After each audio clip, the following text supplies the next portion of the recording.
जी मेरा नाम इरफान उल हक है। मैं जर्मनी से आया हूँ। मेरे कान की प्रॉब्लम थी। पहले नंबर पे जब उन्होंने मुझे ऑपरेट किया तो उन्होंने कहा ये 50-50 चांस है। वो कान का एक पर्दा होता है वो उन्होंने डाला नया। कहते हैं पता नहीं ये तुम्हें आवाज़ आए या ना आए। हैं जो जर्मनी से तशरीफ़ लाए हैं और दरबार शरीफ आने के बाद अल्लाह ताला ने उनको एक दर्दनाक बीमारी से शिफा अता की है। आइए उन्हीं की ज़बानी सुनते हैं।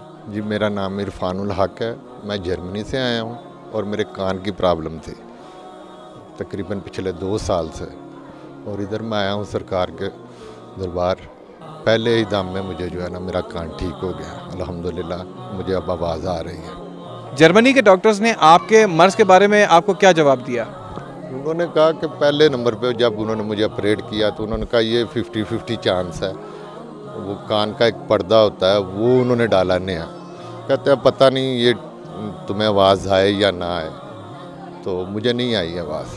मैंने सरकार से दम करवाया उधर कलर सईदा में, और वापसी पे मैं घर जा रहा हूँ तो एकदम मेरा कान जो है ना खुल गया।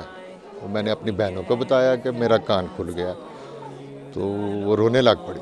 एक छोटी सी डिस्परीन की दवाई लेकर एक छोटी सी जगह पर बैठा हुआ कहता है तुम पागल हो गए हो, ये दौर है दम कराने का, साइंस आसमानों पर पहुंच गई है। भाई छोड़ो साइंस को, आओ मुस्तफा करीम के कुरान की तरफ चलते हैं, आओ रब के जिक्र की तरफ चलते हैं। तुझे क्या मालूम है, तूने तो सारी जिंदगी खारजियों की बात की है। आओ ला इलाहा इल्लल्लाह मुहम्मद रसूलुल्लाह की बात करते हैं, आओ अल्लाह के बंदों की बात करते हैं।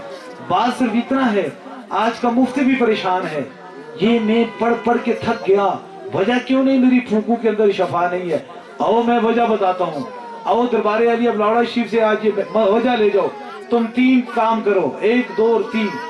सबसे पहले हलाल का रिज़्क़ खाओ, दूसरा दिल लालच के अंदर से पाक रखो, और तीसरा निगाहों के अंदर हया रखो, और चौथा अपनी जिंदगी का सारा मकसद अल्लाह और अल्लाह के रसूल की मोहब्बत और मखलूक खुदा की खिदमत में गुजार दो। तुम पत्थर को भी फूंक मारो वहां भी असर कर